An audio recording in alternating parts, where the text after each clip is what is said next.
Hello guys, welcome back. In today's video I'm gonna show you how to add effects in CapCut PC. So it's pretty simple. Let's get started. You guys have to simply open up CapCut on your desktop or laptop. So after opening up CapCut on your desktop or laptop, you guys have to just simply import the footage on which you want to add the effects. So after importing the footage, you guys have to just simply drag the footage to your timeline. So here you can see I have already dragged the footage to your timeline. So after dragging the footage to your timeline, you guys have to just simply go to the above effects tab on the top left. So after coming to this effects tab on the left panel, you guys can see lots of different headings. So you guys can just tap on the single heading to reach the specific effects.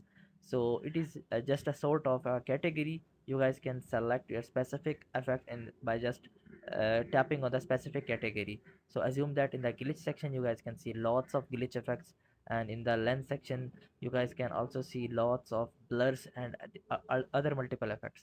So what you have to do is, if you want to add a specific effect on your video, you guys have to just simply drag this effect. Assume that I want to use this effect to the my timeline. You guys have to just simply drag this effect to the video. So until the video become disappear and you little faddy, you guys have to just simply drag it. So after dragging that, you guys can see here in the slider, you guys can adjust the effects intensity by just adjusting it.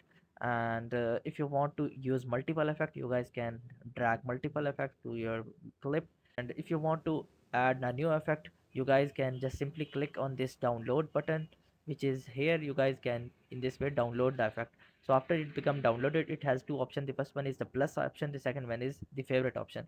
So if you want to use the effect right now, then you guys can just simply click on this plus icon, or you guys can drag and drop on your timeline and on your clip. And but if you want to use for future and you want to use it again and again, so you guys can just simply make it favorite by just tapping on this star icon. You guys can see our star has been prominent. You guys can use this effect from later use by just going to this favorite section, and you guys can use lots of effects. If you have any effect which you don't want to use, you guys can just simply click on this star again to unfavorite it. So I hope this method find you well. Do like, share, subscribe. Thank you so much. Bye bye.